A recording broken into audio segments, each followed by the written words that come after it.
अस्सलाम वालेकुम। आज मैं आपसे 3 वाक़यात शेयर करूँगा जो हमारे साथ दादा-दादी के घर में भावलपुर में हुए। हम लोग बेसिकली कराची में सेटल्ड हैं, लेकिन दादा-दादी भावलपुर में रहते हैं। हम लोग हर सर्दियों में उनके पास जाया करते थे।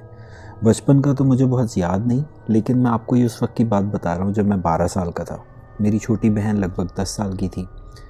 हम लोग हर सर्दियों की तरह इस तरह भी दादा-दादी के घर गए थे। अच्छा, दादा-दादी के घर के कुछ उसूल थे जिसको हमने बहुत ज़्यादा सवाल नहीं किया, लेकिन अब क्योंकि मैं बड़ा हो गया था तो कुछ चीज़ें मेरे ज़हन में थी। एक तो ये कि दादा-दादी का घर एक मंजिल पे बना हुआ, छत पे एक कमरा है और बाकी और छत पे कुछ भी नहीं है।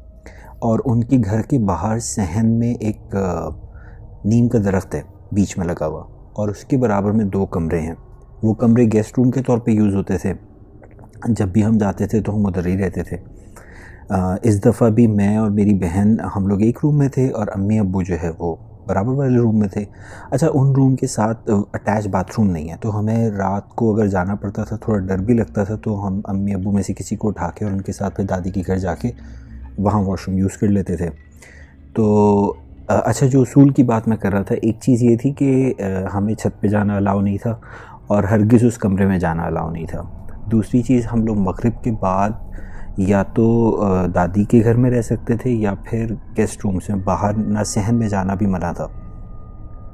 तो हम लोग मगरिब के बाद जो है जैसे अंधेरा हो जाता था तो गेस्ट रूम में ही रहते होते थे। तो हमने काफ़ी दफ़ा दादी से पूछा भी कि क्या वजह है, मतलब क्यों नहीं आप हमें बाहर निकलने देती। तो उन्होंने कोई ख़ास जवाब नहीं दिया। उन्होंने कहा बेटा यहाँ पे अंदर रहोगे तो सेफ़ रहोगे, लेकिन ज़्यादा वजह उन्होंने नहीं बताई। अच्छा, पहला वाक़या ये हुआ कि हम लोग रात में सो रहे थे, तो हमें लगा कि दरख्त पे जो नीम का दरख्त है ना, वहाँ से बच्चों के हंसने की आवाज़ें आ रही थी। अब हम लोग हैरान थे कि बच्चे तो हम ही थे घर में, हमारे अलावा कोई बच्चा नहीं था। तो मैंने अपनी बहन को बताया, बहन ने भी सुनी थी वो बात, लेकिन वो छोटी थी मुझसे, मैं 12 साल का था। और फिर मैं गया बराबर अम्मी अब्बू के कमरे में। अम्मी अब्बू ने कहा बेटा चलो कोई बात नहीं, तुम लोग इधर ही बिस्तर लगा के सो जाओ, कोई बात नहीं, तुम लोग उस आवाज़ पे ध्यान मत। तो मैंने पूछा भी किसकी आवाज़ है, क्या है। उन्होंने कहा तुम लोग का वहम होगा और तुम लोग उस पर ध्यान मत दो। और अब्बू ने जो है वो हीटर थोड़ा तेज़ किया, उसकी हीटर की काफ़ी आवाज़ होती थी, तो हमें बाहर की कोई आवाज़ आई नहीं, हम वहीं पर ही सो गए थे। अच्छा, इस वाक़े से लिंक भी दूसरा वाक़या ये कि हम लोग अगली दोपहर को सहन में खेल रहे थे, वहाँ जहाँ नीम का दरख्त है ना। तो मैं और मेरी बहन, मुझे याद नहीं क्या था हमारे पास, हम लोग खेल रहे थे, दरख्त के नीचे बैठे थे। अब दरख्त के ऊपर से ना इस तरह आवाज़ आ रही थी जैसे कोई एक शाख से दूसरी शाख पे उछल रहा हो ना, बंदर हो कोई। अब हम ऊपर देखें, ऊपर कोई भी नहीं, और ऊपर से ऐसे बच्चों की बोलने की और हंसने की इस किस्म की आवाज़ आ रही थी। हम लोगों ने ऊपर देखा, हम डर गए थोड़ा, और हमें कुछ नहीं समझ आया कहाँ से आ रही है आवाज़, कौन खेल रहा है वहाँ पे। बस हम लोग भाग के वापस दादी के घर में चले गए। उन्हें बताया भी, दादी ने हमेशा की तरह कोई ख़ास रिस्पॉन्स नहीं दिया इस पर। तो दूसरा वाक़या ये हुआ था। तीसरा वाक़या जो हुआ ना, इससे मैं आपको चीज़ें कुछ क्लियर करूँगा। हुआ है कि दिन का वक्त था और दोपहर 11 बजे का टाइम होगा, और मैं, मेरी बहन और अब्बू, हम लोग तीनों जो गेस्ट रूम था उसमें बैठे हुए टीवी देख रहे थे। तो इतने में दादी और अम्मी चाय बिस्किट लेकर आए हमारे लिए। अच्छा, हम लोग बैठे हुए सारे लोग दिन दिहाड़े बातें कर रहे थे। हमें बाहर सहन से किसी के बॉल से खेलने की आवाज़ आई, जैसे बॉल ऐसे टिप पे पड़ते हैं ना बॉल के, इस तरह से आवाज़ आई। हम लोग घबरा गए, मैं और मेरी बहन। मैं तो बहुत ज़्यादा घबरा गया। तो मैं इधर पूछ रहा हूँ, उससे पूछ रहा हूँ, दादी, उन्होंने हमेशा की तरह इग्नोर किया। इतने में एक बॉल आई, एक ब्लैक कलर की बॉल थी, और वो बॉल आई और टिप्पा खाते हुए, और ये हमारे सामने आके रुक गई। मैं तो बिल्कुल ही डर गया, बिल्कुल अब्बू के पास घुस गया जाके। अच्छा, दादी ने बग़ैर कुछ यानी स्ट्रेस लिए बिल्कुल रिलैक्स होकर कहा बेटा अभी खेलने का वक्त नहीं है, आप लोग जाओ। और हम हैरान कि दादी किससे बात कर रही हैं, किसको समझा रही हैं, और मैं बिल्कुल खामोश। फिर मैंने अब्बू से पूछा, अब्बू कौन, ये बॉल कहाँ से आई, कौन खेल रहा है बॉल। तो अब्बू ने फिर दादी से कहा कि अब बच्चे बड़े हो गए हैं, मेरा ख़्याल है इनको बता देना चाहिए, तो आप जिस तरह अम्मी बेहतर समझे बता दें।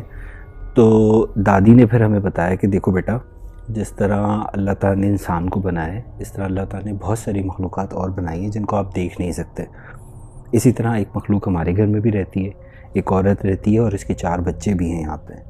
तो वो हमें तंग नहीं करती, हम भी उसे तंग नहीं करते, लेकिन वो छत के ऊपर उस कमरे में रहती है, तो वहाँ पे जाना वो हमारा पसंद नहीं करती। इस वजह से हम वहाँ पे नहीं जाते और इस वजह से आप लोग को भी जाने नहीं देते।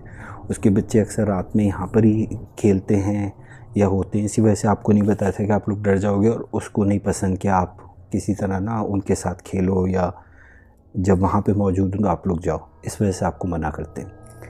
इसके बाद तो हम लोग बहुत ही डर गए थे। हमने गेस्ट रूम के बजाय भी अम्मी अब्बू के साथ दादी के कमरे के बराबर वाले कमरे में सोना शुरू कर दिया था। अच्छा, इसके बाद हम लोग यानी हम लोग का जो वेकेशन का ट्रिप था वो बहुत अजीब सा हो गया, क्योंकि हम लोग डर बहुत ज़्यादा गए थे और मैं बहुत विलिंग था कि बस हम वापस चलते हैं।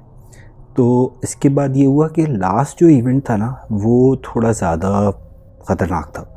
उसमें ये हुआ कि अम्मी किचन में कुछ पका रही थी, चाय बना रही थी शायद। तो जिस तरह किचन में सिंक होता है जिसमें बर्तन धोते हैं, सिंक के नीचे वाली जगह जहाँ पाइप ड्रेन होता है वहाँ पे ऐसे कैबिनेट सा बना हुआ था। वहाँ पे सफाई का सामान वगैरह रखा होता है।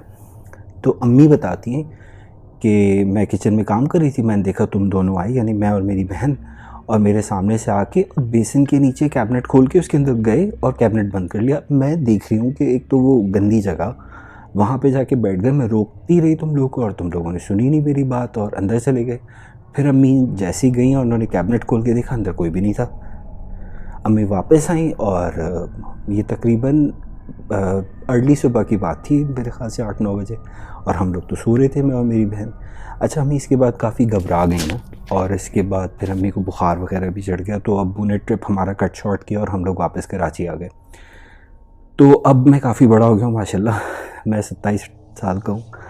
तो अभी भी अब्बू बताते हैं कि वो औरत वहीं पे रहती है और उसके बच्चे भी वहाँ पर हैं, और दूसरा दादा अब्बू का इंतकाल हो गया है। वहाँ पे दादी के पास कुछ वो हैं घर पे काम करने वाले, एक नौकरानी भी है, वो उनके साथ रहती है, लेकिन वो दादी को घर से जाने नहीं देती। हम लोग बड़ी मुश्किल से दादा की ज़िंदगी में तो दादी को कराची ले आते थे, लेकिन अब वो नहीं जाने देती है, ना तो जाने देती है ना घर बेचने देती है, और तंग करती है। मुझे उसकी बहुत ज़्यादा डिटेल नहीं पता कि उनका आपस में क्या इंटरेक्शन है, लेकिन वो ऊपर भी नहीं जाने देती दादी को और घर खाली भी नहीं छोड़ने देती।